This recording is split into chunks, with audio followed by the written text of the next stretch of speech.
Assalamualaikum warahmatullahi wabarakatuh. Kita dari kelompok 4 akan mempresentasikan desain dan proposal penelitian yang beranggotakan saya sendiri, Anton Triwibowo, NPM 0024, dan Mas Wahyuning Satrio Aji Saputro 0038. Pembahasan kali ini adalah sebagai berikut. 1. Pengertian desain penelitian. 2. Jenis-jenis desain penelitian 3 variabel dan hubungan antar variabel 4 horizon, waktu 5. Hakikat pengertian proposal penelitian 6. Syarat-syarat penyusunan proposal 7. Pembagian proposal penelitian dan rafaan format penulisan. Proposal penelitian. Selanjutnya yang pertama yaitu pengertian desain penelitian. Desain artinya rencana, tetapi apabila dikaji lebih lanjut, kata itu dapat berarti pula pola, potongan, bentuk, model, tujuan, dan maksud.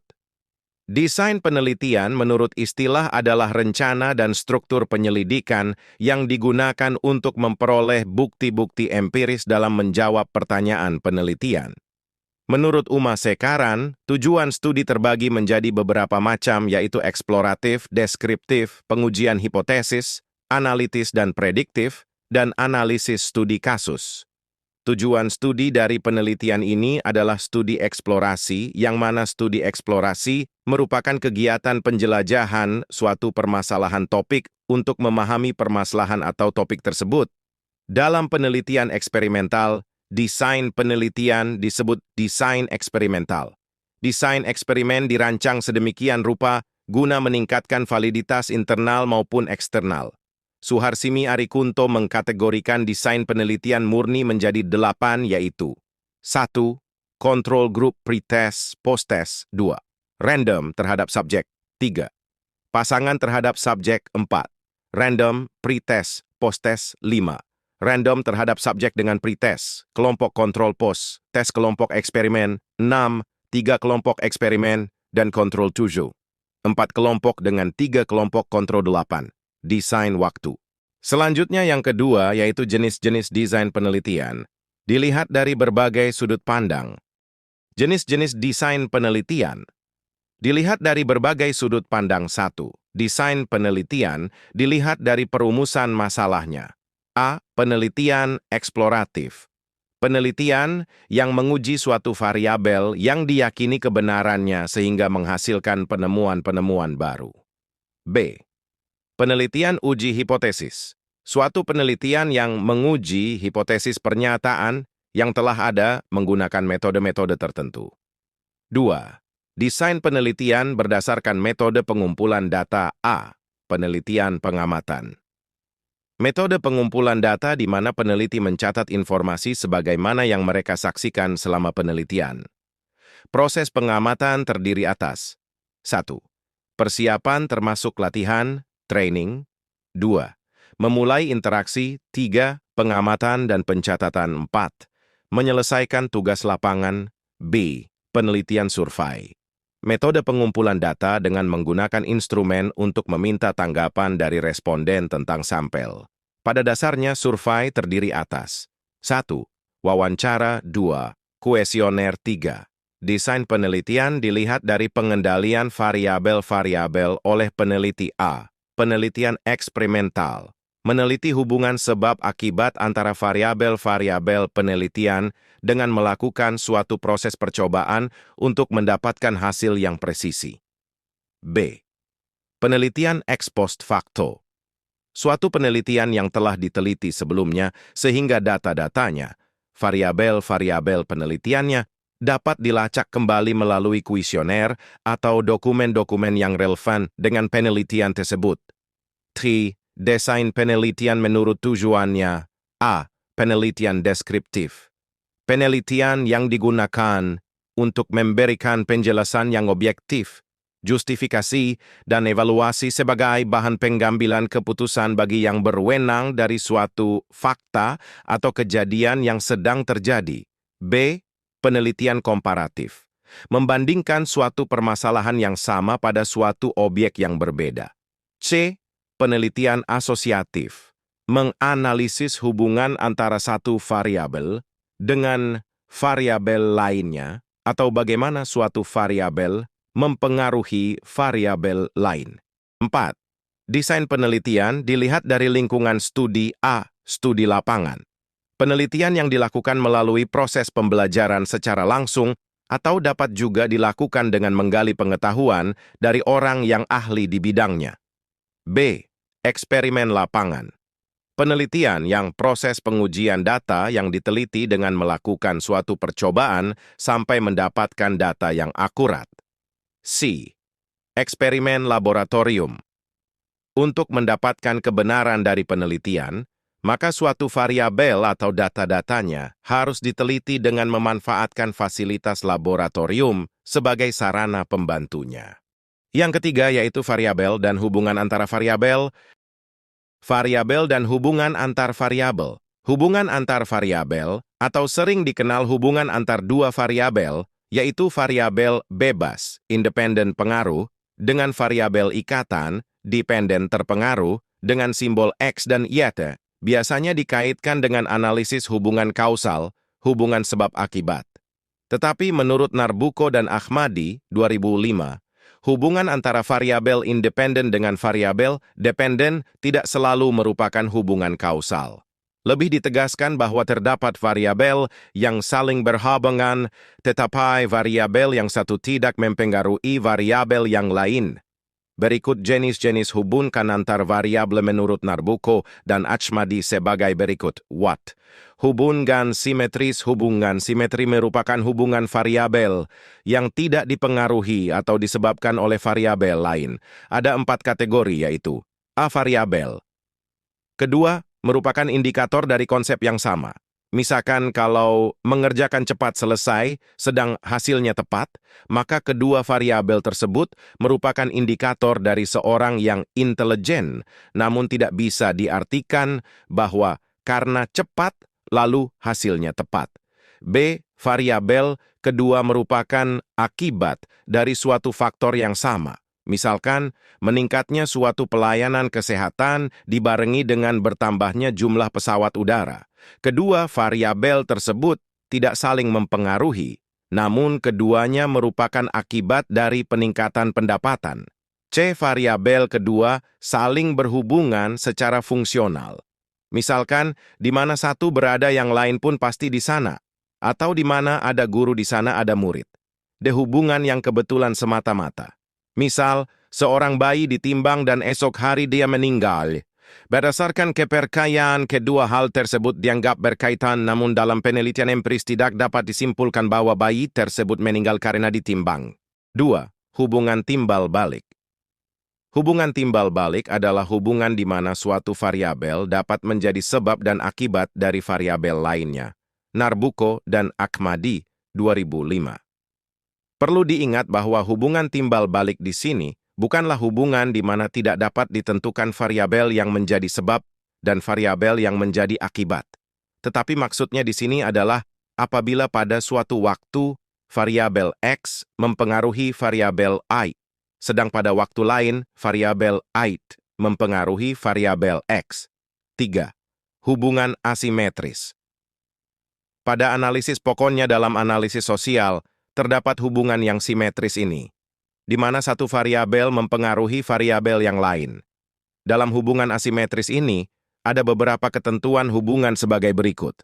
A. Hubungan antara stimulus dan respon. Hubungan yang demikian merupakan salah satu hubungan kausal yang lazim dipergunakan oleh para ahli. B.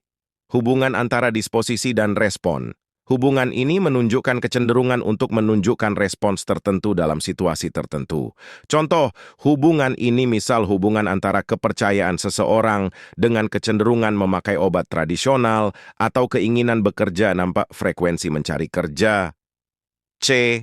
Hubungan antara diri individu dan disposisi atau tingkah laku. Hubungan ini menunjukkan sifat individu yang relatif tidak berubah dan tidak terpengaruh lingkungan. Misalkan seks, suku bangsa, kebangsaan, pendidikan, dan lain-lain. D. Hubungan antara prakondisi, yang perlu dengan akibat tertentu.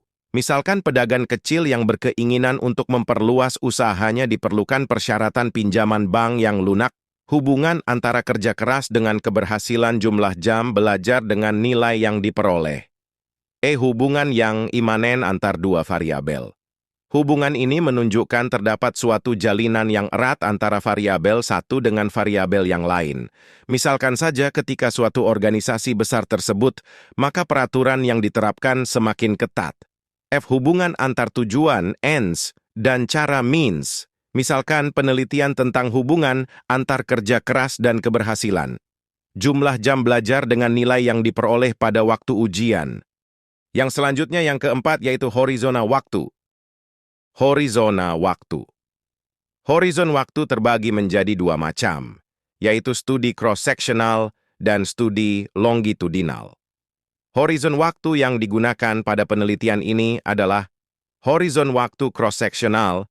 Situasi studi ini dapat dilakukan dengan data yang hanya sekali dikumpulkan, mungkin selama periode harian, mingguan, atau bulanan, dalam rangka menjawab pertanyaan penelitian. Kemudian yang kelima ada hakikat pengertian proposal penelitian.